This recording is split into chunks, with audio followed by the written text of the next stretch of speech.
Ladies and gentlemen, welcome. Vous êtes bien sur Gulf Television et vous suivez Ghetto Blaster, premier sur le hip-hop béninois depuis 2006. Ne zappez pas, hip-hop don't stop. Please. Ohio, comme on le dit en japonais, salut si vous m'avez compris. Merci de nous rejoindre sur ce programme hip-hop R&B. C'est reparti pour une nouvelle aventure musicale sur Gulf Television. Et pour ce mois de novembre, nous accueillons bien sûr l'artiste rappeur Saddam, en feat avec le célèbre DJ C17 sur le titre Shake It. On démarre tout de suite.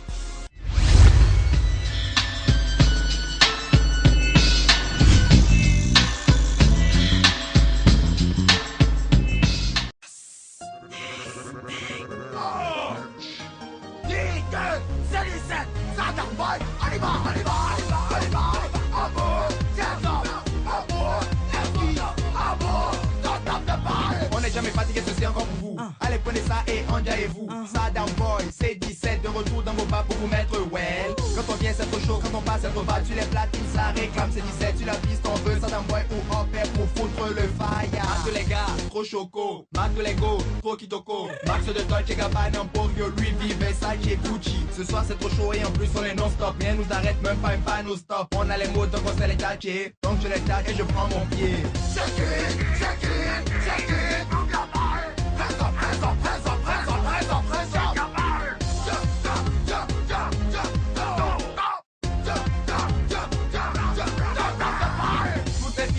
À gauche, tous les mecs à droite à droite. Toutes les filles à gauche, tous les mecs à droite à droite. Je sais que t'es jolie, laisse ça. Je sais que t'es moins, laisse ça, laisse ça. Je sais que t'es jolie, laisse ça. La semaine dernière, nous avons posé une question, c'était de savoir quelle est la place qu'occupe le hip-hop dans la diversité musicale au Bénin. Cette semaine encore, nous avons tendu nos micros à quelques acteurs promoteurs du monde musical pour avoir leur avis. Nous allons les écouter et revenir dans quelques instants.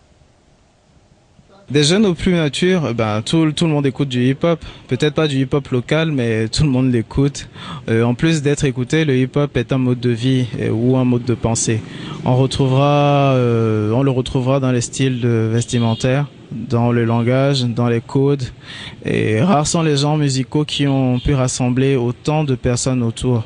De nos jours, la musique ghanéenne et nigériane gagne beaucoup de terrain au Bénin, mais bon... On peut constater que les gens écoutent toujours du Booba, La Fouine, Drake, Kanye West, Adidon le Nerveux, Blaze, etc. Donc, par conséquent, le hip-hop occupe une place non négligeable dans la diversité musicale béninoise. Voilà. En tant qu'ingénieur du son, je suis assez déçu au fait de comment les choses se passent au Bénin.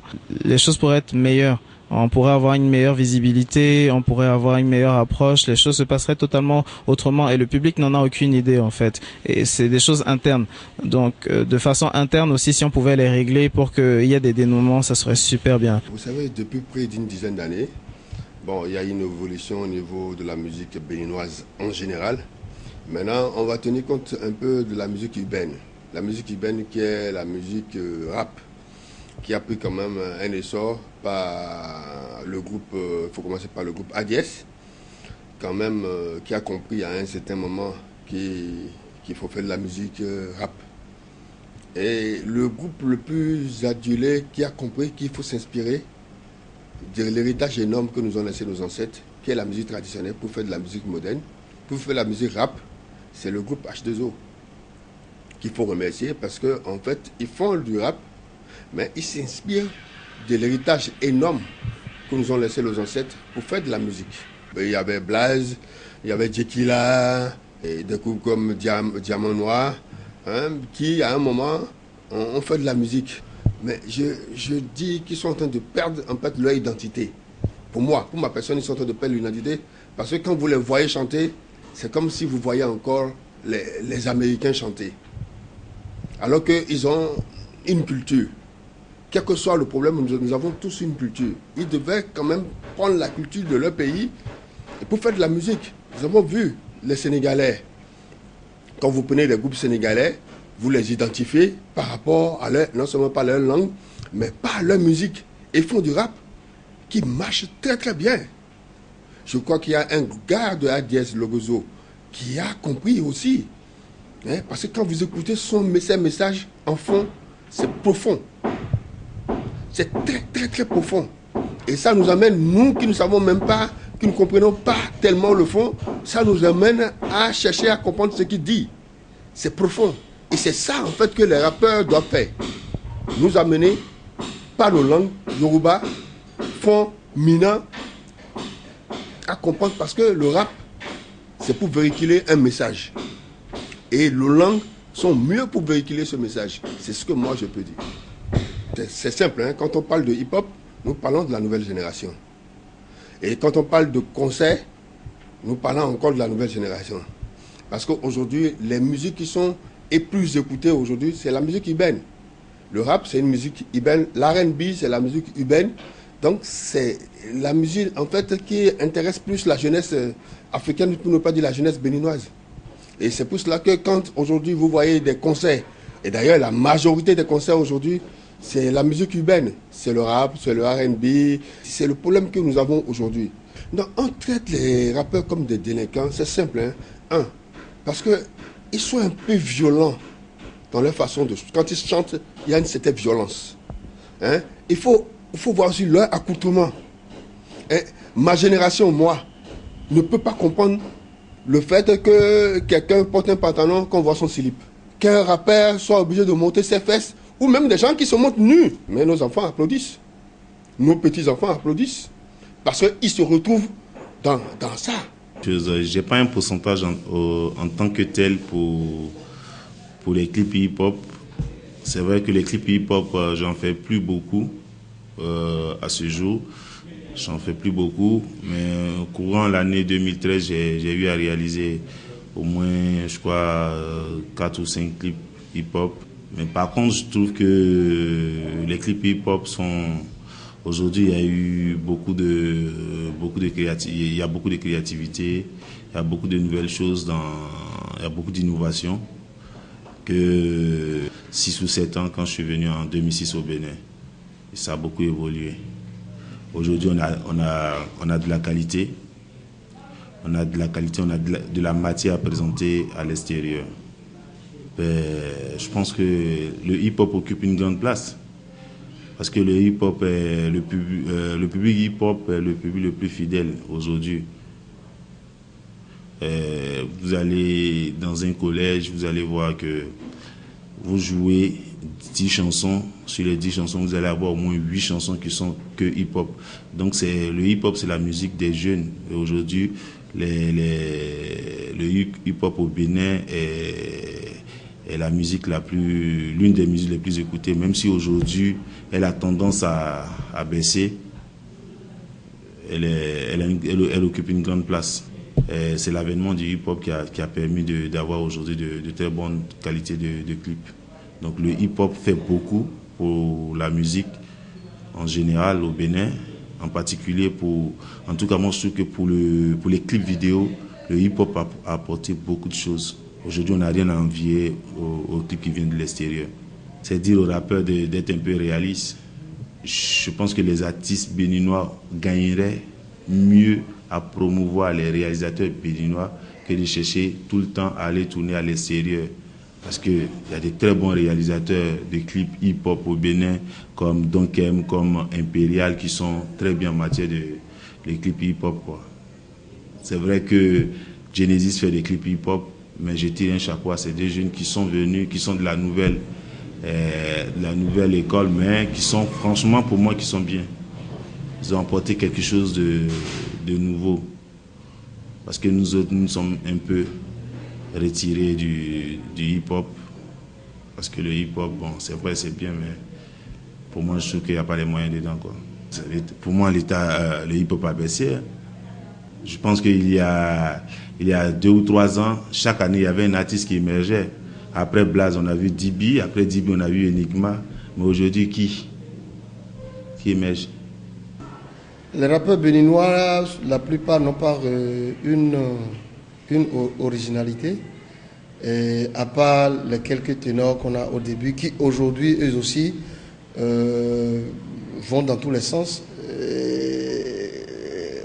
Et laisse l'essentiel de ce qui constitue le rap. Donc, disons une vision générale des rappeurs béninois, c'est qu'ils n'ont pas une originalité, ils n'ont pas une créativité et authentique. Voilà ce que je peux dire. Faire du rap, c'est avoir aussi du talent, c'est avoir aussi une certaine capacité de créer.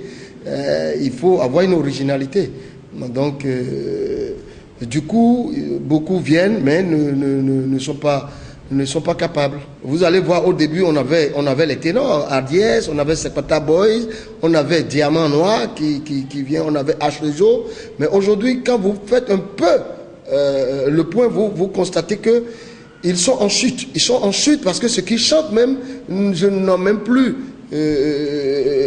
cette originalité d'un bon rappeur, d'un bon hip-hopien. Hein, on veut juste aujourd'hui chanter quelque chose pour qu'on soit vu à la télé ou bien pour qu'on constate qu'on existe. C'est dommage parce que c'est ça que je vous ai dit. Et ils ont eu un mauvais baromètre qui joue aujourd'hui sur leur carrière. Donc du coup, il faut retravailler. Vous savez, le rap et puis tout ce qui rentre dans le style hip-hop, c'est un peu ce qui a trait à l'urbain. C'est-à-dire, c'est un mouvement qui est né des villes, des suburbs, permettez-moi le terme, des suburbs de cette grande ville américaine. Et ça a gagné l'Afrique. Ça a gagné l'Afrique et ça a gagné les villes. Ce n'est pas des villages. Donc du coup, la place aujourd'hui qu'occupe le rap et le hip-hop, c'est un peu cela. C'est-à-dire, ça donne une couleur urbaine à la musique, à toute la musique. Même si vous prenez une musique traditionnelle aujourd'hui pour la rendre actuelle, pour la rendre et comme on l'appelle sur certaines musiques urbaines, pour moi il n'existe pas une musique urbaine, il existe une musique actuelle. Pour la rendre musique actuelle, il faut ajouter quelques styles de rap, quelques styles de trucs là, et vous allez voir que c'est une musique qui est de tendance nouvelle, quoi. Voilà, quoi. D'abord, les rappeurs béninois sont des gens que je respecte énormément. Je les respecte pour leur talent. Parce que si je dois les classer sur l'échelle de valeur en Afrique, je crois qu'ils sont les meilleurs. Ils sont les meilleurs. Ils n'ont rien à envier aux rappeurs sénégalais qui, j'ai l'impression, sont les meilleurs en Afrique. Les rappeurs béninois sont de la trempe des rappeurs sénégalais. Les rappeurs béninois, ils ont cette verve, ils ont cette dynamique. Propre aux rappeurs. Et ils disent de belles choses, ils disent de grandes choses. Ils respectent la règle et la réglementation, je crois, du rap. Je crois qu'ils tentent de légaliser le rap, pas seulement au Bénin, je crois qu'il faut quitter le Bénin, mais en Afrique. C'est des rappeurs africains. Ils ont du talent. Le hip-hop, courant musical, le rap, tout ce que vous savez, toute cette forme de sonorité. Le hip-hop, d'abord je le classifierai. Le hip-hop au Bénin, je crois que c'est deux tendances, hein, de mon avis d'observateur. Il y a le hip-hop qui est fait par les enfants, je stigmatise pas, mais dits de riches, des enfants de riches, qui font ce courant musical. Qu'ils font pas forcément, parce qu'en fait, le hip-hop, son histoire, ça vient des États-Unis, c'est fait dans les ghettos américains, donc c'est une musique de dénonciation, c'est une musique de révolution, de révolte. Alors ces enfants de riches ne sont pas forcément des populations d'individus qui ont besoin de dénoncer ces choses-là de nos sociétés. Mais ils font, parce qu'ils ont peut-être les moyens de s'offrir cette tendance, tout l'habillement, tout ce qui rentre en ligne de compte pour s'afficher hip-hopien. Et finalement, c'est devenu aussi un courant de cette population d'individus. Il y a donc ces enfants-là qui, effectivement, ont les moyens de faire du hip-hop. Ils le font bien, ils le font dans un bon jargon, ils le font avec une bonne rhétorique, ils s'offrent les moyens de le faire. Et je crois qu'il y a aussi les gens qui sont d'une catégorie sociale normale, moyenne, parfois même en dessous de la moyenne, qui font leur hip-hop, qui font leur rap, qui dénoncent et qui s'affichent aussi et qui ont aussi leur clan. J'ai l'impression que le hip-hop au Bénin est clanique. Il y a deux courants, comme je le dis. Maintenant, ce qui me gêne peut-être, c'est que le courant hip-hop, il y a trop de mimétisme, j'ai l'impression. Il y a trop de snobisme. Le hip-hop qui vient des États-Unis avec le style vestimentaire, le jean qu'on met jusqu'aux fesses. Encore que là, encore le jean qu'on met jusqu'aux fesses, ils ne connaissent pas forcément l'histoire. C'était aux États-Unis ou dans les prisons aux États-Unis, les hommes mettaient leur jean à ce niveau pour montrer qu'ils étaient des PD. Et que si tu voulais, tu venais. C'est une forme d'identification des gays en prison. Et c'est rentré dans les ghettos noirs. Et aujourd'hui, tout le monde le fait. Mais quand tout le monde le fait, ils n'ont pas compris que c'est pour montrer qu'on est gay. Bon. Et on fait les choses un peu de façon abusive, sans connaître le sens. Il y a beaucoup de snobisme. La gestuelle, elle est faite de façon anarchique et désordonnée. J'ai l'impression qu'on mime trop ce que les Américains ont emmené. Alors, si c'est ça, où est l'originalité? Est-ce qu'on peut bien faire le hip-hop et le rap comme les Américains? C'est exactement comme le zouk. Est-ce qu'on peut le faire autant que les Antillais? J'ai un problème d'identité. J'ai un problème d'identification. Mais est-ce que le hip-hop ne s'éloigne pas aujourd'hui de la réalité musicale au Bénin? En revanche, et ça peut paraître paradoxal, quand vous regardez les spectacles aujourd'hui, vous allez voir que lorsqu'il y a un spectacle hip-hop et rap, c'est toujours plein. C'est énormément plein. Pourquoi? Allez-y comprendre. Je me suis posé la question sans forcément trouver la réponse. Mais au fond, j'ai l'impression que est-ce que ce n'est pas plus un courant de mode? C'est à la mode, ça marche, il y a beaucoup de jeunes, ils ont le même style vestimentaire, ils s'identifient les uns aux autres, mais est-ce que c'est pour autant qu'il y a de la pérennité? Maintenant, lorsque au hip-hop, on rajoute nos valeurs culturelles, on rajoute notre culture, notre langue, regardez, les H2O, ils font du hip-hop, mais ils le font avec notre langue, ils font avec notre musique aussi. Mais on sent que la rythmique, le beat, c'est du hip-hop. C'est ça l'avenir du hip-hop. Ça ne veut pas dire que ce que les autres font, je ne vais pas donner de nom, n'a pas d'avenir. Non, pas du tout. Ce que je souhaite, une musique, on doit pouvoir en vivre. On doit pouvoir dire, j'ai 20 ans de carrière, 30 ans, 40 ans de carrière. Est-ce que dans 10 ans, le hip-hop sera ce qu'il est aujourd'hui? Ceux qui font le hip-hop, est-ce que dans 10 ans, dans 6 ans, dans 5 ans même, c'est ça qu'ils vont continuer de nous proposer? J'ai un problème. Parce que si on veut faire du hip-hop, un métier, une carrière au Bénin ou en Afrique, je pense qu'il faut l'humaniser un peu. Je pense qu'il faut le rafraîchir un peu. Sinon, en général, bon, le hip-hop, le rap, tout ce que vous voulez, a son avenir, ça a son penchant, ça donne son appétit, ça a son public.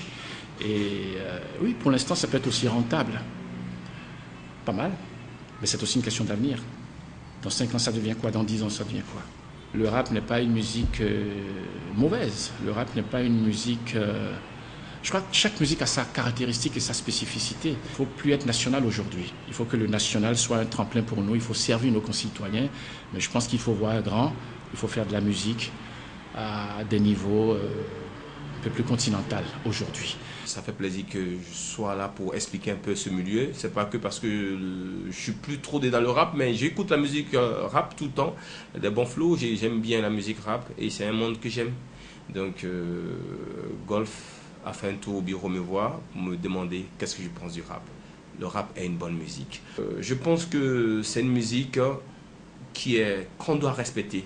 Ce n'est pas une musique des délinquants, c'est une musique qui donne des conseils, qui ont des paroles qui font rêver, des paroles qui peuvent même faire changer même un pays. Donc moi je pense que le rap aujourd'hui c'est une musique qu'au Bénin on doit accepter.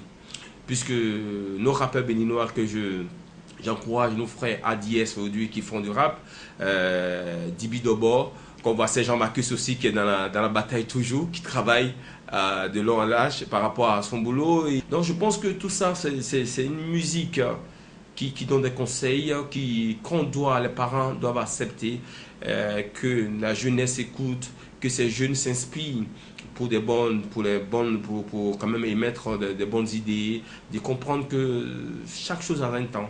Et puis ça, la jeunesse aujourd'hui qui écoute la musique rap, ils sont plus inspirés, ils ont une manière de s'habiller, mais le rap, c'est pas une musique aujourd'hui parce que tu écoutes le rap que tu es un délinquant, ou il y a des banquiers, il y a des politiciens, il y a beaucoup d'une personnalité qui écoute vraiment la musique rap. Moi, j'aime écouter la musique dans ma voiture, Et je pense que le rap, on doit l'encourager au Bénin.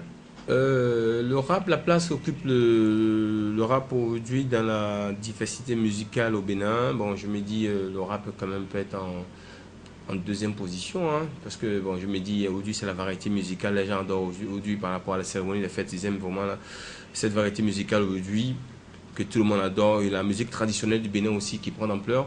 Mais le rap aujourd'hui au Bénin, quand même, il y a des gens qui essaient de monter, qui essaient de donner quand même une importance à la musique du rap au Bénin. La musique rap, on doit l'encourager. Mon intention au moins pour voir des hommes qui sont dans le milieu du showbiz, des gens qui sont vraiment dans le milieu de ce qui est événementiel, c'est à nous d'accompagner la musique béninoise du côté du rap pour que la musique béninoise puisse avoir sa place au Bénin et à l'extérieur du Bénin. La musique rap restera toujours dans le cœur de tout le monde. Même nos parents qui sont vieux aujourd'hui, il y a des gens qui ont beaucoup aimé le rap, même les jeunes dames, les vieilles dames aujourd'hui, tout le monde est passé par là. Vous voyez que moi, auparavant, j'aimais beaucoup le rap. J'ai fait des émissions de rap. J'ai rappé aussi. J'ai toujours eu le flow dans le cœur. Mais aujourd'hui, je vois Abraham et moi toute l'équipe de Golf s'est dit, mais quand même, Golf FM revient toujours dans notre cœur, puisque nous étions quand même des hommes qui aimaient beaucoup cette radio par rapport à nous encourageons Golf et le président, le directeur général, M. Soumanou, et sa famille et toute l'équipe là-bas. Merci les gars et big up à vous. À la demande de nos téléspectateurs, nous ramenons pour vous la chronique du numéro précédent qui répond à la question de la place qu'occupe le hip-hop dans la diversité musicale au Bénin. Alors nous allons retrouver l'analyse de Aïchak. En 1993, il y a 20 ans, le Suprême NTM, groupe historique et mythique de la scène hip-hop en français, disait, je cite, « Le hip-hop est l'une des dernières formes de rébellion, non pas parce qu'il entraîne dans son sillage une certaine frange de la jeunesse, capable de briser des vitrines et d'affronter les forces de l'ordre, mais parce que chacune de ces disciplines, du breakdance au graffiti, en passant par le rap, a su contourner, détourner et retourner les règles préétablies de la danse et de la musique. La jeunesse béninoise connaît par cœur les textes de nos rappeurs, mais elle est incapable de réciter tous les couplets de l'Aube Nouvelle, parce que le hip-hop les touche là où ça démange, là où on pense, là où on réfléchit, là où la projection mentale les met en phase avec un monde global et globalisé. Le hip-hop les touche dans leur identité de citoyens d'un monde aux frontières numériques, aux longitudes médiatiques, aux latitudes culturelles, aux enjeux économiques et aux horizons informatiques. Fidèle à notre logique d'investiguer sincèrement la réalité du hip-hop béninois, nous allons ouvrir une nouvelle page, celle de la place qu'occupe le hip-hop béninois dans la diversité musicale de notre pays. Et en bon semeur d'horizon, nous allons, toutes choses égales par ailleurs, ajouter quelques éléments au débat sur la réalité sociétale du système hip-hop béninois. Commençons par constater qu'avec le hip-hop, le monde est à portée de main. New York, Los Angeles, Paris, Dakar, Lagos, etc. publient leurs informations dans les sons hip-hop, autorisant une lecture plurielle de la réalité du monde. Et c'est de ce regard qu'a faim la génération Internet. Elle a soif de modernité, et le hip-hop est à l'avant-garde en la matière. L'identité du hip-hop est dans ses gènes. C'est une musique active et réactive. Elle se nourrit de tout. Elle se nourrit même du vide. Elle s'est nourrie de ses manques pour s'imposer et de ses vibrations pour se répandre. Plus qu'une musique, c'est une culture, une attitude, un style de vie. Sa place déborde la simple diversité musicale. Elle touche le langage, l'image, le look, la danse et même l'idée qu'on a de soi. Mais le pourquoi des choses est souvent derrière les faits. Le pourquoi se constate, se réfléchit, se médite, s'imagine, s'entrevoit. C'est un faisceau causal qu'on révèle dans une complexité opaque. Sans désir de comprendre, on peut à peine imaginer la globalité des enjeux et à plus forte raison, esquisser un schéma explicatif du pourquoi, du comment. En d'autres termes, pour pouvoir parler du présent, il faut questionner le passé. Pour parler de l'œil, il faut connaître tout le corps. Pour parler du Bénin, il faut le situer sur le globe. Et pour parler du hip-hop, il faut avoir un regard global sur l'histoire de la musique moderne. Au milieu des autres styles musicaux, le hip-hop est un genre à part, un mutant transgénique, aux gènes résistants, toujours décrié mais toujours présent, toujours marginalisé mais en progression constante. Le hip-hop béninois a créé Willy Mignon, il a servi Zénab, il a porté Cécimin et beaucoup d'autres, et il attend toujours ses spécialistes du marketing et de la finance pour réaliser tout son potentiel. Il attend des musiciens d'expérience pour mettre aux normes les beats, servir les flows et autoriser les punchlines. Mais d'abord, rappelons que expliquer, c'est comprendre. C'est se poser des questions, activer le besoin de savoir. Et un des avantages compétitifs du hip-hop des premières heures est de stimuler l'intellect, titiller l'esprit critique. Nous devons donc sortir du prêt-à-penser et dans les limites de notre ignorance, désobéir le temps d'une analyse au dogme du consensus hypocrite. Donc, pourquoi 1 euro vaut 655 francs 957? Pourquoi une baguette de pain coûte 125 francs? Pourquoi le hip-hop béninois n'a pas son distributeur attitré? Pourquoi les aiguilles d'une montre ne vont pas dans le sens trigonométrique direct? Pourquoi Obama est dit noir alors qu'il est métis? Pourquoi aucun autre festival hip-hop ne donne le change au HKH de RDS? Pourquoi l'année commence le 1er janvier? Pourquoi les Africains ne sont pas riches malgré les richesses colossales de l'Afrique? Pourquoi après Mouna, Stakash et autres MC Msa, il y a plus de rappeuses dans le game hip-hop? Pourquoi les lettres ne sont pas dans l'ordre alphabétique sur le clavier de l'ordinateur? Pourquoi le hip-hop béninois n'a pas son syndicat ou son lobby au Bubedra? Pourquoi les Africains sont si désunis face au reste du monde? Pourquoi? Parce que les choses ne sont pas toujours ce qu'elles paraissent être. Parce qu'il faut regarder derrière les choses pour mieux les connaître. Parce qu'il faut du temps pour asseoir les bonnes choses. Parce qu'il faut un jour désobéir pour pouvoir mieux obéir. Parce que ceux qui savent ce qu'il faut faire commandent toujours ceux qui savent juste faire ce qu'il faut. Parce que le pouvoir est dans la force, et parce que la force est là où elle est, dans le savoir du docteur, dans la folie du guerrier, dans la vision de l'architecte, dans la concentration du tireur d'élite, dans les secrets du marabout, dans la soumission de l'élève, dans l'inspiration de l'artiste, dans la cupidité du commerçant, dans l'audace de l'aventurier, dans les mains de l'ouvrier, dans la foi de l'homme. C'est la capacité des hommes à collaborer, de gré ou de force, qui leur a donné du pouvoir face à l'univers. L'avion qui vole est le fruit des efforts de tous les hommes, même s'ils ne le savent pas. Un ordinateur peut être conçu en Allemagne par des ingénieurs africains, designé aux États-Unis par des artistes indiens, fabriqué en Chine, vendu par des Libanais, utilisé au Bénin par des Ghanéens. C'est cela collaborer, de gré ou de force, d'une manière ou d'une autre. La force se trouve là, et l'avenir aussi. Si nos vieux écoutent de la salsa, c'est parce qu'ils ont écouté de la salsa étant jeunes. Et les jeunes d'aujourd'hui, c'est-à-dire les vieux de demain, écoutent du hip-hop. Et cette machine hip-hop, à peine mature au Bénin, est nourrie par une armada de jeunes qui n'ont plus qu'un pas à franchir. Se formaliser avec les usages en vigueur dans le monde discographique au Bénin. La question de départ était, quelle place occupe le hip-hop béninois dans la diversité musicale de notre pays? Je réponds artistiquement l'une des premières places, institutionnellement une des dernières places. Combien de rappeurs béninois sont inscrits et votent au Bubedra, institution chargée de gérer et de défendre les intérêts des créateurs d'œuvres de l'esprit? Combien d'albums hip-hop sont formellement produits, déclarés, sponsorisés par les branches compétentes du Bubedra et distribués dans les règles au Bénin? Combien? Ceci pose la question du leadership hip-hop au sein des institutions. Comparé aux autres styles musicaux qui garnissent le paysage discographique béninois, le hip-hop manque d'acteurs matures et intégrés, rompus aux acrobaties administratives et institutionnelles qui permettent aux autres genres musicaux de profiter équitablement des possibilités qu'offre le système. Alors même que l'essence de l'art, c'est la folie, le particulier, le surprenant, l'esthétique dominante impose l'uniformité, parce qu'elle est assujettie aux lois du profit et finalement, la forme prime sur le fond. Mais derrière tout avantage, il y a un inconvénient. Et de la même manière, il y a toujours un avantage derrière un inconvénient.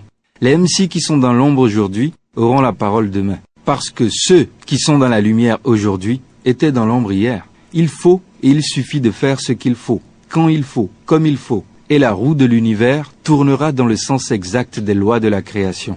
Je disais que le hip-hop béninois est artistiquement l'un des mouvements dominants du pays, mais institutionnellement l'un des derniers.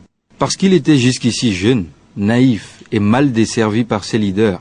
Son obsession était juste d'exister. C'était une phase logique de son évolution propre. Malgré son gain d'audience constant, le hip-hop béninois est toujours un peu à part. Peut-être parce que depuis sa naissance, il était déjà à part. Il a ses codes, ses valeurs, son cheminement spécifique. Il a beau embraser les foules, il est souvent sous-représenté, parce que son poids économique et son portefeuille d'opportunités n'est pas encore exploité à bon escient.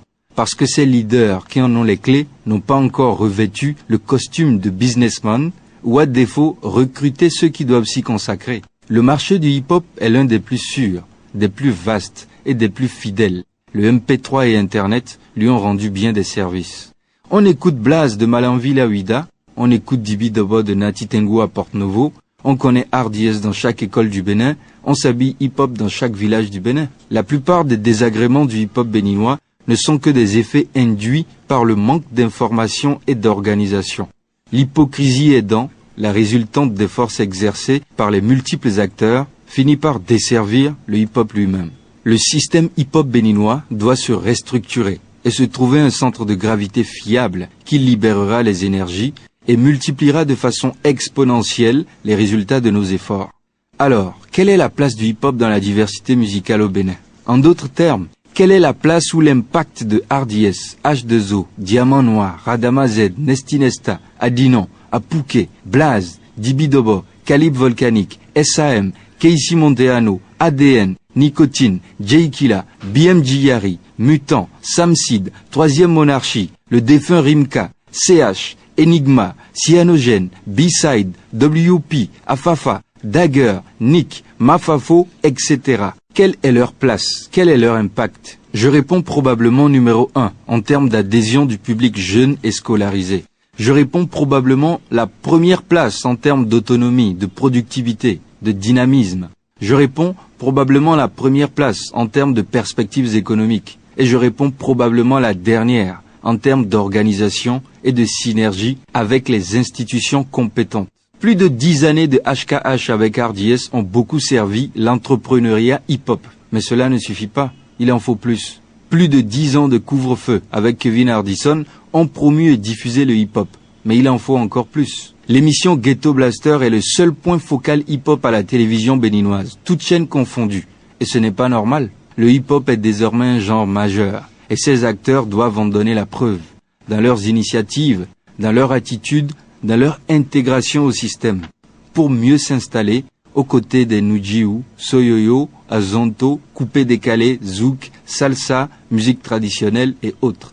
Le hip-hop béninois a fabriqué des avocats, des banquiers, des intellectuels, des sportifs, des officiers de l'armée béninoise. Et pourtant, on continue de tergiverser sur son sens et son essence. Peut-être parce que l'heure est venue pour les uns et les autres de lui rendre ce qu'il leur a donné. Une vision, une attitude, un sens, un poids. Bref, je veux croire qu'à la fin de la journée, le dernier mot revient à ceux qui nous écoutent, qui nous regardent, qui achètent les CD, téléchargent les clips et les sons, viennent au concert, s'habillent comme nous, portent nos t-shirts, lisent nos textes, suivent notre actualité sur Facebook, nous soutiennent en pensée, nous défendent en esprit. C'est pour eux qu'on transpire au micro, c'est pour eux qu'on se raconte dans nos textes, c'est pour eux qu'on se chamaille, c'est pour eux que nous faisons tout ça.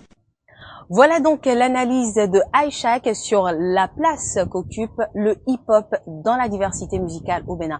Je reviens à toi, Archange. Quel est ton point de vue sur la question? Pour moi, il n'y a même pas l'ombre d'un doute qu'aujourd'hui, le rap est la première musique jeune.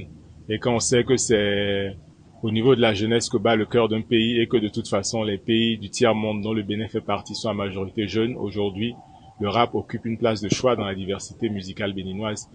Les spectacles qui marchent le plus, ce sont des spectacles hip-hop, et tous les grands concerts, même si les têtes d'affiche ne sont pas forcément hip-hop, associent toujours les artistes hip-hop.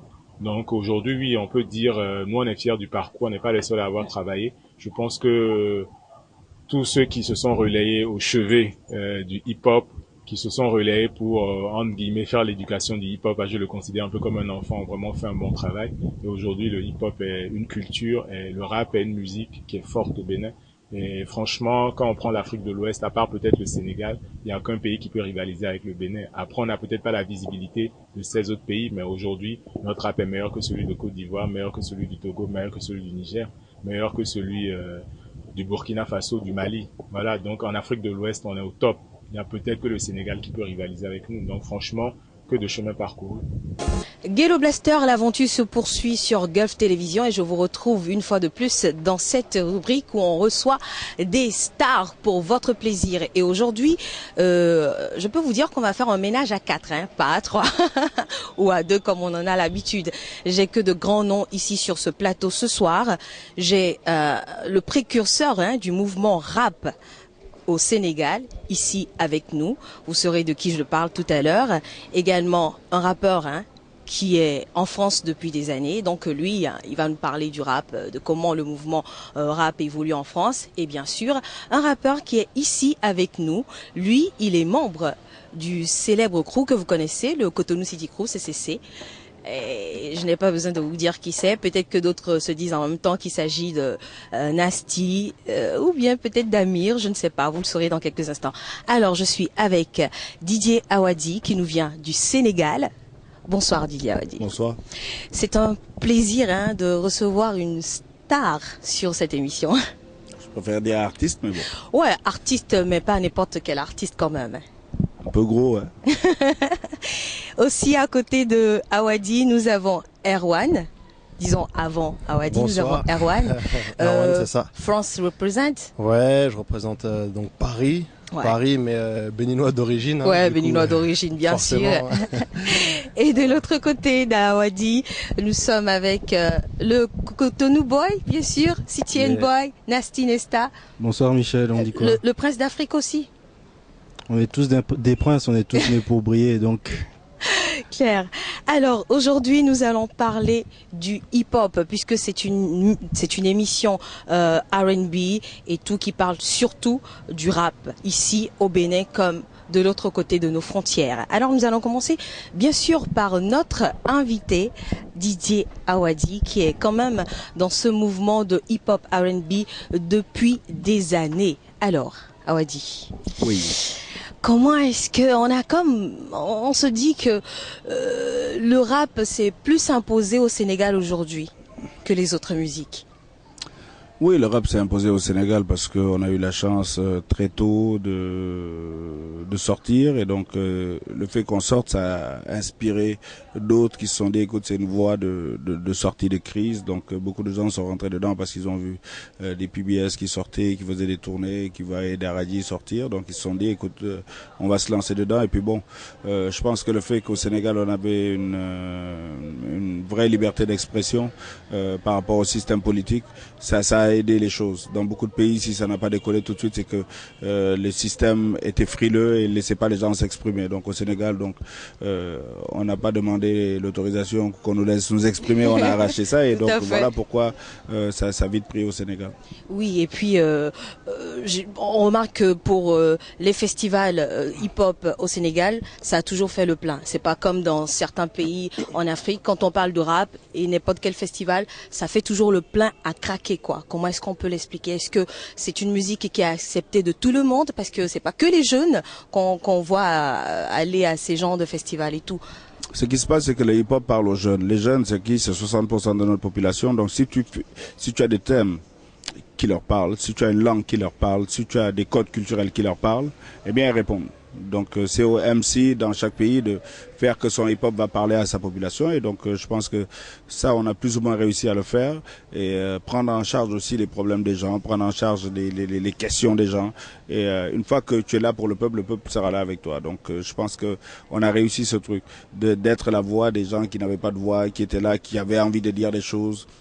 Quand le gouvernement déconnait, quand un président déconnait, quand le maire déconnait, il y avait des rappeurs qui avaient décidé de prendre le mic et puis dénoncer ça. Et donc ça fait qu'à un moment, les populations se disent reconnaissantes par rapport aux gens. Et puis bon, maintenant tu fais une musique qui parle à des jeunes, tu es de ta génération, tu accompagnes ta génération et voilà.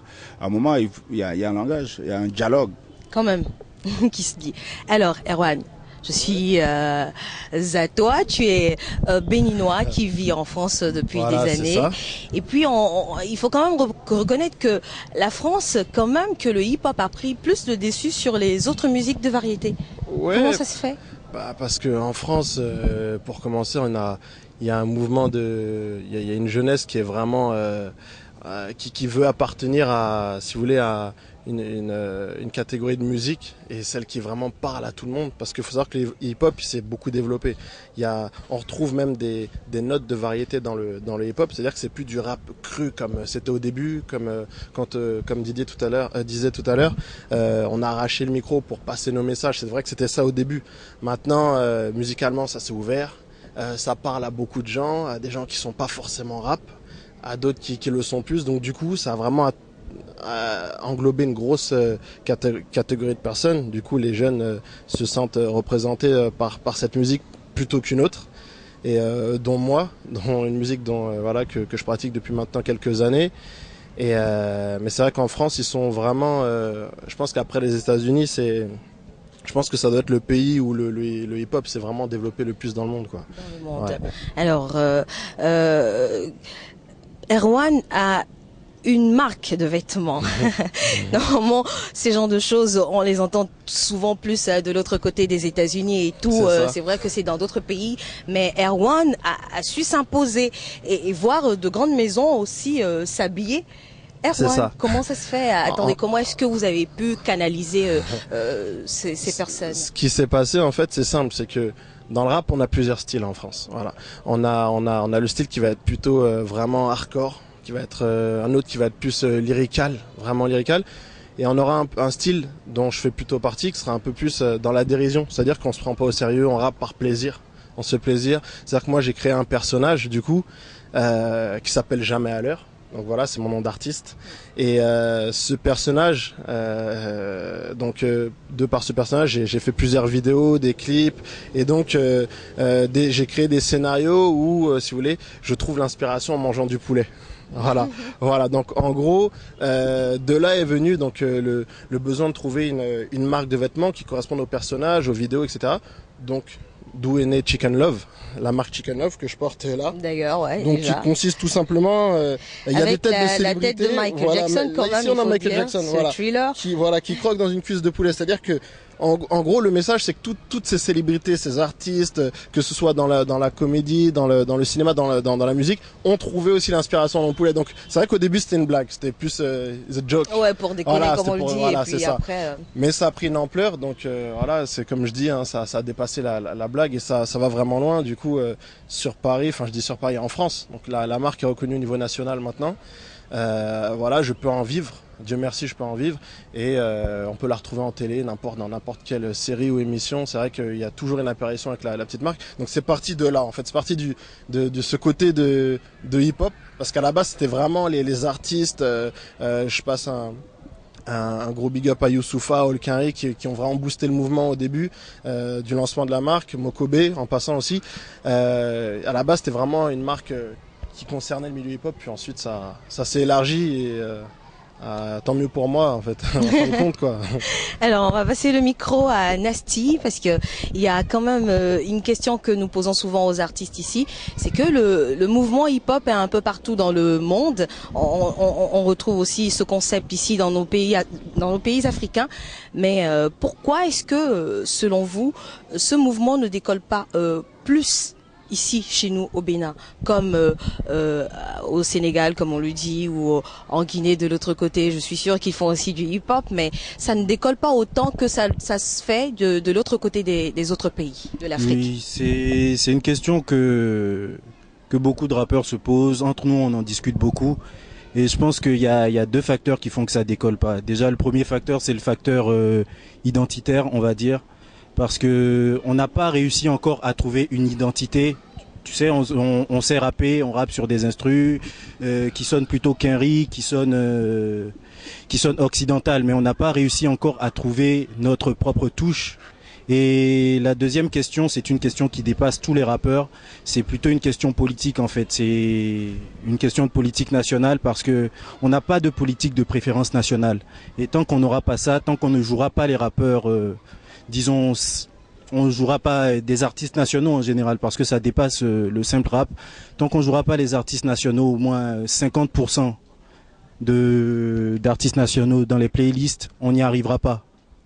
Donc pour moi c'est ça, parce que le talent il y en a, on a plein d'artistes qui sont talentueux, on le reconnaît, mais bon, derrière ça suit pas, ou les producteurs suivent pas, ou ça va pas plus loin que le cadre local. Donc il faut vraiment qu'il y ait une volonté politique de revaloriser la musique nationale, et déjà la musique urbaine va être valorisée par ce biais. Alors déjà que tu as le micro, je vais poser une question qui sera valable pour les 3 pays ici. Qu'est-ce que le hip-hop, le rap béninois pourrait envier par exemple au rap sénégalais?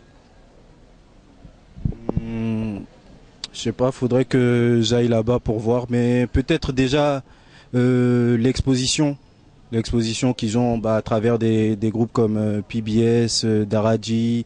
On n'a pas de groupe qui aille aussi loin et qui fasse toutes les scènes, tous les festivals qu'ils ont. Donc peut-être, ouais. Ça, ce serait bien qu'on arrive à avoir ça nous aussi. Et Awadi, il y a quand même d'autres pays africains, ou aussi le Bénin. Qu'est-ce que le hip-hop sénégalais pourrait avoir à envier au hip-hop béninois, par exemple? Je pense pas en général qu'il faille envier qui que ce soit pour quoi que ce soit. Je pense que plein de choses peuvent se développer, on doit juste échanger les expériences. Il y a sûrement des expériences qui marchent bien ici. Les gens ils font des morceaux qui marchent bien dans les clubs et les morceaux sont joués dans les clubs. J'ai entendu des sons béninois dans les clubs, donc déjà ça c'est super. Chez nous, autant le rap est fort dans la masse, autant ça se jouera pas dans les grands clubs. Les DJ ne vont pas jouer, même si c'est des DJ des groupes de hip-hop, ne vont pas jouer du rap, du son sénégalais dans les clubs sénégalais. À part quand c'est les clubs de la banlieue. Mais dans les clubs de Dakar même, voilà, c'est peut-être quelque chose qu'on pourrait envier. Mais en règle générale, il n'y a rien à envier de qui que ce soit, pour quoi que ce soit. Il faut juste essayer de développer son truc, se poser les bonnes questions et après essayer d'amener ça à un autre level. Et c'est possible, donc il suffit de partager les expériences. Il y a de bonnes expériences qui se font partout. Aujourd'hui, bien que le Sénégal ait une grosse renommée, moi je regarde souvent du côté de la Guinée-Conakry, qui remplissent tout le temps des stades. Le moindre petit concert, c'est un stade, tu vois. C'est des 15 000, c'est des 20 000, des 30 000 personnes. Ils ont réussi ça. Ils vendent toujours des CD. Tu vois, alors que chez nous, tu vends plus de CD, tu vends très peu de CD. Tu sors tes albums pour être présent. Donc, on peut s'inspirer des bons exemples un peu partout. De certaines choses. Des autres pays. Alors, Erwan, je ne dirais pas que je ne pourrais pas te poser la question de savoir qu'est-ce que la France a quand même envié aux autres pays africains, mais c'est sûr qu'il y aura quand même des choses quand même. Il y a toujours des choses qu'on peut pas tout avoir. C'est-à-dire que là, moi, en toute franchise, moi, il m'arrive de m'inspirer de groupes ou d'artistes locaux du Bénin plutôt que d'artistes français, parce que au Bénin, que ce soit au Bénin, au Sénégal, en Afrique, en tout cas en Afrique de l'Ouest, on sait faire de la musique, on sait faire ce qu'on appelle des tubes. Ça, aujourd'hui, il n'y a plus de secret, on sait le faire. Et je pense même on a même plus au pays, on a même plus l'envie, comme on dit, on a plus la dalle qu'en France. En France, du coup, on arrive à un stade, à un niveau où ça tourne en rond. Il y a peut-être 3-4 têtes fortes, oui, qui vont faire quelque chose, qui vont prendre des risques. Mais sinon, le reste, ça peut pas m'inspirer. Aujourd'hui, l'inspiration, je vais plus la chercher en Afrique plutôt que, ou alors peut-être aux États-Unis plutôt qu'en France. En France, ça arrivait il y a eu des acquis, il y a eu de l'exposition, comme disait Dany tout à l'heure, Nasty. Il y a de l'exposition, et ce qu'il faut. Mais au final, on a ça et puis on attend, on laisse couler. Moi, personnellement, je pense qu'on va bientôt avoir à envier justement aux pays d'Afrique. On arrive à ce stade-là en France. Et est-ce que le mouvement hip-hop peut réellement participer au développement des pays africains? Parce que aujourd'hui, de plus en plus, les jeunes trouvent plutôt le moyen de s'exprimer plus, mais en faisant le rap. Est-ce que cela va beaucoup plus aider à régler certains problèmes que nous rencontrons plus en Afrique? Parce que je pense que on ne peut pas le cacher quand même. Parce que en fait, ce qui est difficile, c'est que le hip-hop, il faut que le hip-hop soit vu comme vraiment une culture qui existe et qui est vraie, qui est réelle. En fait, ça, c'est le plus gros problème. Une fois qu'on aura passé ce stade, je pense que le hip-hop ne peut qu'apporter du bien en Afrique. C'est-à-dire que il y a des rappeurs qui sont très intellectuels. Voilà, ça peut apporter quelque chose. On peut même se servir de textes de rap pour enseigner je dis pas que ça va arriver tout de suite, mais aux enfants dans les écoles. C'est-à-dire que ça peut développer l'économie aussi, parce que un groupe, si vous prenez les rappeurs occidentaux quand ils viennent ici, je sais pas qui est dernièrement, mais je pense qu'ils peuvent remplir aussi des stades. C'est-à-dire que ça fait quand même tourner le business, ça peut créer des emplois, ça peut faire pas mal de choses. Je pense que si on y accorde, vraiment de l'importance, ça peut apporter beaucoup au pays. Je pense Alors, à Wadi, maintenant, il y a pas mal de festivals qui s'organisent au Sénégal. Et il faut dire ici, on organise quand même quelques festivals où on reçoit des artistes comme vous ou d'autres artistes qui viennent beaucoup plus des autres pays. Mais est-ce que cela se fait souvent dans le sens contraire? Parce qu'on a peu d'artistes quand même qui sont connus au Sénégal ou qui participent à vos festivals. Qu'est-ce qu'il faut faire pour quand même faire partie de... Il y a des groupes béninois qui sont venus au Sénégal. Bon, Oui, mais il y a pas mal de groupes aujourd'hui. Les quelques béninois, on peut dire quand même qu'il y a eu RDS dans le temps. Est-ce que à part RDS, on a beaucoup de rappeurs béninois aujourd'hui qui font très mal dans le game, comme on le dit. C'est le thème qu'on utilise souvent. Donc... Est-ce qu'il faut suivre des règles pour quand même participer ou faire partie d'un grand festival organisé à Dakar? Non, écoute, en règle générale, c'est pas une histoire de Dakar. Il faut savoir se créer une image, se créer un son, défendre sa musique, défendre une cause si on en a envie et avoir un concept fort. Et c'est ça qui va te vendre.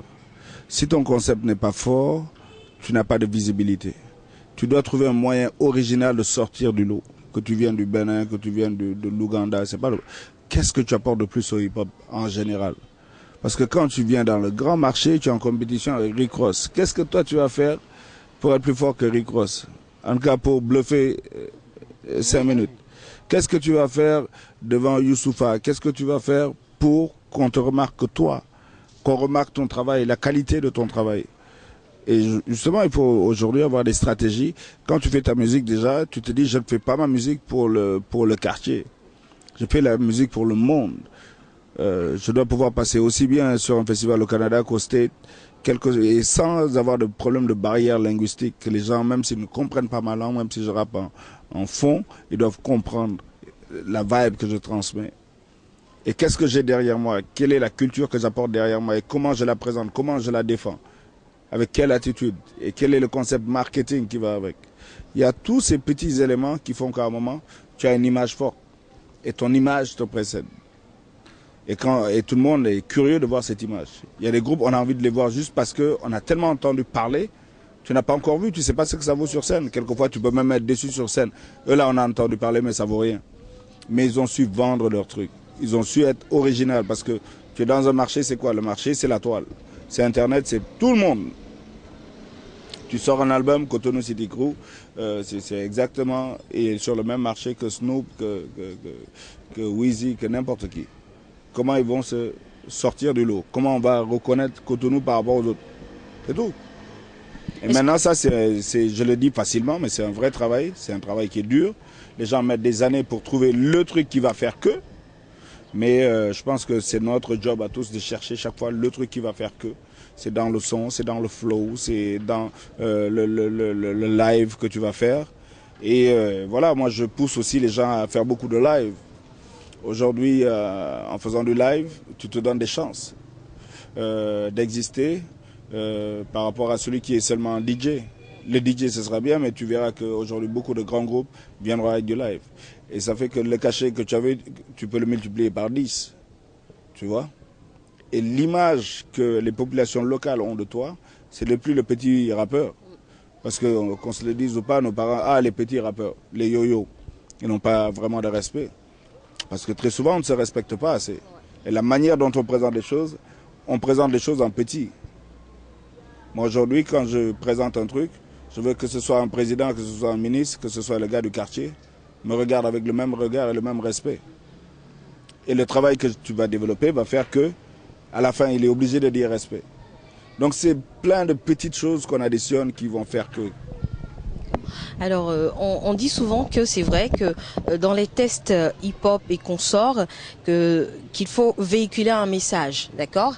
Mais une infime partie de la population pense plutôt que si on faisait le rap, si chacun pouvait faire le rap dans sa langue, pour que ce soit compris de tout le monde, que la musique hip-hop s'exportera encore mieux. Est-ce vrai? C'est pas un problème de langue. C'est pas parce que les gens vont comprendre. Tu dois déjà sortir une émotion. Si tu n'arrives pas à véhiculer une émotion, mon frère, tu vas nulle part. Tu penses qu'on comprend ce qu'ils disent les Américains? On comprend pas. Mais tu danses. Le gars, il t'a mis une vibe là, il t'a mis un truc, tu bouges. Même quand il t'insulte, tu es là. Et puis tu t'insultes toi-même et puis tu es là. Tu es content. Tu comprends rien. La fille va t'insulter du matin au soir, tu es content. Mais tu sens une vibe. Bob Marley, nous tous là, on était là hier. Quand il fait ça, toi-même tu es là, tu fermes les yeux. Tu ne comprends rien. Rien du tout, que dalle. Mais tu transmets quelque chose. Donc le problème de la langue, pour moi, c'est un faux problème. La plupart des rappeurs qui nous ont fait rêver, je ne comprenais pas tout ce qu'ils disaient. Mais ils ont réussi à toucher mon cœur. Quand tu fais une musique et que tu mets les bonnes notes, tu touches le cœur des gens. Ouais. Et après, quand tu le développes sur scène, que tu fais un truc qui touche les cœurs, voilà. Et je pense que là on arrive au cœur du truc. Comment toucher les cœurs? Alors Dany, ton avis sur la question? Je pense qu'il a totalement raison. C'est pas un problème de langue, comme il a dit. On comprend pas ce que les Américains racontent. Oui, parce que c'est vrai qu'on ne comprend pas du tout ce que les Américains disent dans leurs chansons, mais on leur accorde beaucoup plus d'importance que nous autres en Afrique, parce qu'on dit oui, eux par contre on les comprend pas. C'est vrai, ils sont dans leur schéma, c'est dans leur vie, c'est dans leur vie de tous les jours, dans leur quotidien ils sont, mais ils trouvent que ouais, les Africains copient beaucoup plus sur ces Américains et sur les Français plutôt que de sortir quelque chose de particulier. Oui, mais ça, je pense que ça va venir petit à petit. Ça va venir petit à petit parce qu'il faut bien que ça commence quelque part et que les gens se rendent compte à tâtons que bon, ça, si on copie les Français, c'est bien, mais on vit pas en France. On n'a pas les mêmes réalités et que quand, avec le mix du français, tu arrives à traduire ta réalité, que tu arrives à toucher des cœurs comme disait Awadi, que ça prend une autre envergure. Et puis petit à petit tu rajoutes des petits ingrédients qui font que tu améliores ta musique et tu crées ta propre identité. Donc je pense que la majorité des rappeurs, en tout cas avec qui je parle ici, sont dans cette démarche, sont dans cette recherche là, et ça va mettre peut-être un peu de temps ou ça va venir là, on sait pas, mais c'est dans ce sens qu'il faut évoluer. Vas-y, tu vois le truc américain qu'on écoute et on est d'accord. L'Américain fera l'effort, parce qu'il a les moyens de cet effort, d'avoir le meilleur mix et le meilleur mastering. Déjà, ça sonne. Rien que l'instru, tu es d'accord. Ça sonne. Les gros instruments qui nous tuent, c'est des trucs, avec très peu d'instruments, ça sonne. C'est bien mixé, c'est bien masterisé. Parce que c'est un métier. Être ingénieur de son, programmer un son aujourd'hui, c'est plus ou moins facile. Les logiciels sont disponibles pour tout le monde. Mais le faire sonner, c'est autre chose. Et c'est là qu'ils investissent parce qu'ils ont beaucoup plus de moyens et les résultats, tu le vois. Ils font une promotion et quand tu vas mettre 150 000 ou 500 000 sur ta vidéo, le gars, il a mis 100 fois ce que tu as mis. Ou quelquefois, et quand tu regardes la vidéo, voilà, vous restez pendant 3 semaines tous autour de l'ordinateur à dire, t'as vu la vidéo du mec, t'as vu la vidéo, t'as vu ce qu'il nous a mis. Et ça passe sur presque tous les réseaux sociaux, il faut le dire. Voilà, ça passe sur les réseaux sociaux, ça passe sur les grosses télés, ça passe sur les gros médias. Donc cet effort-là aussi, il faut que nous on se donne les moyens d'avoir cette qualité de production. Parce que comme je t'ai dit, on est dans un marché global. La qualité de production fait que. Alors Erwan a quelque chose à ajouter? Bon, toute franchise, je pense que la réponse d'Awadi fait l'unanimité. Hein. La langue, pour moi, ça n'a jamais été, ça ne sera jamais une barrière. Je vous donne un exemple tout bête. À l'époque, j'écoutais même des sons, des musiques d'Araji Family, etc. Moi, je comprends aucun mot de Wolof. Moi, je peux pas. Pourtant, ma tête bougeait et puis je criais aussi quand j'écoutais les trucs. Là, j'écoute du Lil Wayne. Tu vas comprendre un mot sur deux. Lui va te sortir des expressions en argot. Donc, personne peut mentir et faire croire qu'ils comprennent. Et pourtant, on se met torse nu quand on écoute et on crie. Donc, il y a aucun problème. Non, la langue, c'est un faux problème. Au contraire. Ça peut même apporter un petit quelque chose de plus, quoi. Ça change, quoi. Alors une question pour Awadi qui était quand même, je dirais, qui est à côté de nous depuis un petit moment, où il s'est produit d'ailleurs la dernière fois au CCF, le 2 novembre dernier. C'était dans quel cadre? C'est les 50 ans du CCF, donc ils m'ont invité à venir jouer ici. Et puis bon, moi j'étais hyper content, j'ai dit oui directement, c'est fin de tournée, tu vois, ça fait 6 mois qu'on est dehors. Et terminer ça ici, à Cotonou, avoir l'occasion de venir voir la famille aussi, d'aller jusqu'au village. Donc pour moi c'était une occasion rêvée. Je me dis voilà, là au moins je fais un vrai break et voilà, je peux me ressourcer et tout. Donc voilà, c'était pour les 50 ans du CCF. Et est-ce que Awadi a changé sa façon de voir les choses? Quand je veux dire sa façon de voir les choses, est-ce que Awadi aujourd'hui c'est plutôt le rap gospel? Parce que il y a une chanson qui est Merci Seigneur ou Merci mon Dieu qui est sortie et tout le monde se dit bah attendez, c'est super top, c'est une très belle chanson. On se dit est-ce que maintenant Awadi veut plutôt faire le rap gospel? Je savais pas qu'il y avait un truc qui s'appelle rap gospel. Oui. Depuis un moment, on se dit, attendez, il a changé parce que même la dernière fois, on nous a dit, oui, c'est vrai, Awadi rap et tout, j'aime bien ce qu'il fait, mais depuis qu'il a sorti Merci mon Dieu, c'était encore plus spécial, quoi. Donc je me dis, est-ce qu'il est en train de changer de bord? C'est les Alléluia Man qui aiment bien ça. Non, mais écoute, j'avais envie de remercier Dieu, mais bon, ça fait plus, je suis pas tombé en religion. Pour moi, d'ailleurs, le concept de vendre une musique religieuse, j'ai un problème avec ça. Pour moi, c'est pas du tout un morceau religieux. C'est un morceau où j'ai dit merci à Dieu rapidement par rapport à ma carrière, mais c'est pas un business d'Alléluia Man. J'aime pas le business d'Alléluia, je te dis direct. Et beaucoup de gens font trop de business sur l'Alléluia. Pour moi, on peut remercier Dieu au passage, mais faire tout un album où tu dis gospel, louange à Dieu, achète mon frère, ça c'est le CD de Dieu. Pour moi, c'est de l'escroquerie. Donc voilà, maintenant, oui, j'avais envie de remercier Dieu parce que voilà, je suis professionnellement dans ce milieu depuis 89. On a fait le tour du monde, on a réalisé beaucoup de nos rêves et jusqu'à présent, on est dedans avec le même amour, la même passion comme au début. Et Dieu nous a donné trop de belles choses. Trop. Donc à un moment, tu dois t'arrêter. Et puis j'avais envie que ce soit avec mon pote de Guiti dans cet album Ma Révolution. Je lui ai dit, viens. Écoute, voilà, depuis 89, on fait notre truc. Il nous a toujours laissé on top of the game. So, voilà, on s'arrête, on lui dit merci, 5 minutes, et puis on continue. Voilà. Alors, Awadi a combien en tout d'albums à son actif? Ça va être bientôt les fêtes de fin d'année. Quels sont les projets? Wow, les projets, il y en a beaucoup. Il y a d'abord 5 albums en solo. Sinon, PBS, on en avait une quinzaine. Qu'est-ce que je peux dire? Oui, les projets, bon, là, je vais à Rio la semaine prochaine, Inch'Allah, parce qu'on a un projet avec l'UNESCO qui s'appelle La Route de l'Esclavage, un projet qui avait démarré ici d'ailleurs. Et donc, on est dans le comité scientifique. C'est une nouvelle tâche. Et on va faire ce projet et le décliner en musique aussi. Donc, une comédie musicale qui va s'appeler La Route de l'Esclavage. Où ce sera un peu comme Président d'Afrique, on a pris des artistes un peu partout sur le continent et dans la diaspora. Quand je parle de diaspora, pour moi, c'est autant l'Amérique latine que partout où il y a des afrodescendants. Mais on va essayer de tout démarrer à partir du Bénin.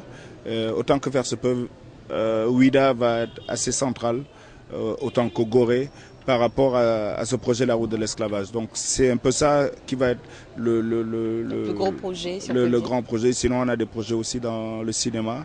Et bon, sinon j'enregistre un nouvel album. Voilà. À part le crew, Nasty aussi a une carrière solo. À quand la prochaine sortie? Déjà en décembre il va y avoir la réédition de Partie d'un rêve avec de nouveaux morceaux, avec 3 nouveaux morceaux, l'album du Cotonou City Crew. Donc pour les fêtes de fin d'année, et là on est tous en studio et moi je sors mon album dans la deuxième moitié de l'année prochaine. Donc à 2014. Partir de juin 2014, soyez prêts. D'accord. Et Erwan, on revient en France là. Voilà. Parce que c'est le pays dans lequel il faut avoir un visa avant de pouvoir se déplacer. Parce que si je veux aller à Dakar là tout de suite, je prends mon billet d'avion et hop, c'est vrai, il n'y a pas besoin de visa. Mais, pour le Bénin là, c'est compliqué. Hein. Non, mais en ce qui concerne les projets, déjà combien d'albums? Voilà, au niveau album, j'en ai un à mon actif. Donc j'étais en groupe à l'époque où j'ai sorti. Et là, j'en ai un qui se prépare. On va dire mixtape plutôt qu'album. Album, c'est un grand mot. Ce sera juste quelques morceaux qui devaient sortir depuis. J'espère qu'il sortira pour début 2014. Parce que du coup, avec la marque, j'ai perdu un peu de... Enfin, j'ai pas perdu de temps. Non. J'ai dû mettre ça en stand-by un peu. D'ailleurs, les projets de la marque, prochainement, dans les prochaines semaines, ça devrait se développer en Afrique de l'Ouest, donc essentiellement au Sénégal, en Côte d'Ivoire, au Bénin et je crois qu'il y a le Nigeria aussi. Donc on a trouvé un contact et puis on attend ça en négociation. Donc bientôt, si vous voyez du poulet sur des t-shirts en pagaille ici, c'est normal. Je vais pouvoir porter la marque déjà ici sur mon émission avant les autres. Je t'en enverrai un en avant-première avant parce que tout sinon le monde. ça va barder. Non, il y a pas de souci. Et puis du coup voilà, ça fait toujours plaisir pour ma part de revenir au pays et de voir que les gens me supportent aussi là alors que j'évolue loin d'ici. Voilà, et puis c'est un honneur aussi d'avoir été aujourd'hui à côté d'Awadi. Nasty, on se connaît, on a déjà collaboré ensemble, on a déjà fait des clips, tout ça. C'est un artiste que je respecte aussi, donc voilà. Ah oui, moi, en tout cas, je dois dire que c'est un privilège de la voir ici, parce que tout le temps, c'est à la télé, je le vois et sur les festivals. Et c'est quand même, comme je le disais, le précurseur, un grand précurseur, une personne ressource, ouais, quand même, dans le monde de la musique, qui a fait un long chemin. Bah ouais, assez de modestie, hein. Non, c'est pas, alors, avant de boucler cette émission, j'aimerais que vous donniez des conseils à tous ces jeunes qui prennent exemple sur vous, qui veulent faire du rap.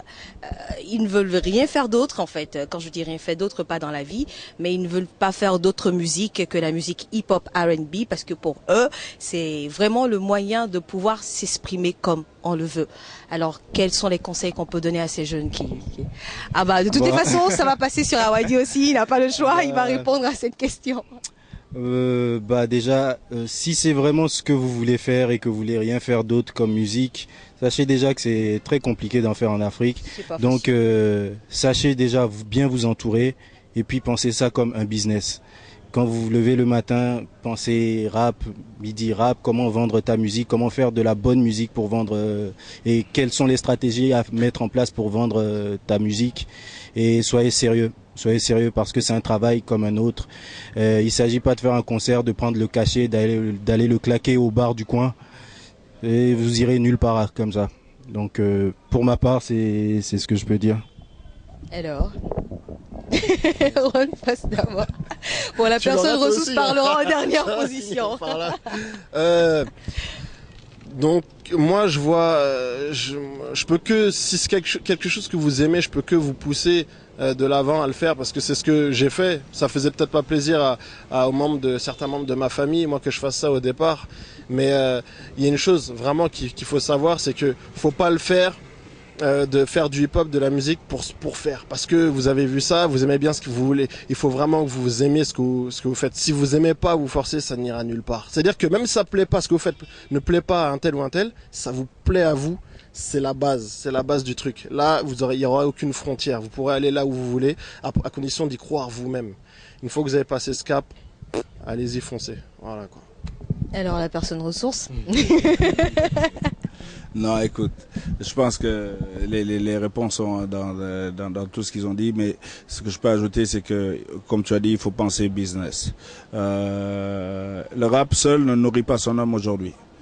Il faut avoir aujourd'hui les moyens de sa politique. Il faut avoir les moyens de son indépendance.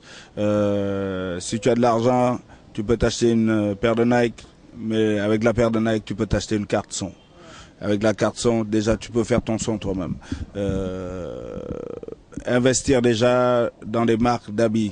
Voilà, ça te fait de l'argent. Aujourd'hui, lui, il peut produire tout seul son album. Il n'a pas besoin d'un producteur. Et n'ayez pas peur d'investir dans différentes choses. Autour du rap, tu peux créer une boîte de son, tu peux créer une boîte qui fait que des vidéos comme Sosten de RDS, tu peux créer une société qui fait de l'événementiel parce qu'on en fait beaucoup d'événementiel naturellement, tu peux créer une boîte de sécurité parce qu'on a tous des gars, des gros bras. Donc en tout cas personnellement c'est comme ça que j'ai fait pour monter mon groupe. Et aujourd'hui, c'est ça qui me donne les moyens de mon indépendance et je peux faire d'autres projets à côté. Ouais, tout à fait. Voilà, donc si j'ai un conseil, c'est ça. Et assumez votre leadership, quoi. Quand tu as un leadership, tu l'assumes. Et sky is the limit. Il faut pas arrêter de rêver. Ceux qui rêvent de faire du rap parce que ça fait bien, oui. Nous tous, on a commencé comme ça parce que ça faisait bien, tu vois. Mais maintenant, il faut montrer que tu en veux, quoi. Il faut être un vouleur, quoi.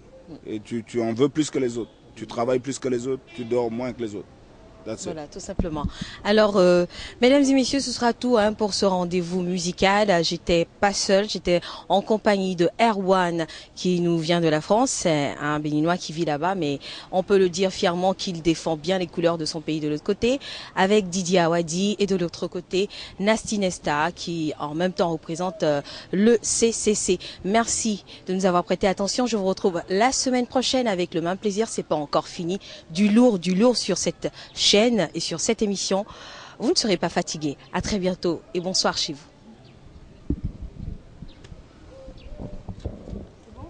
Good.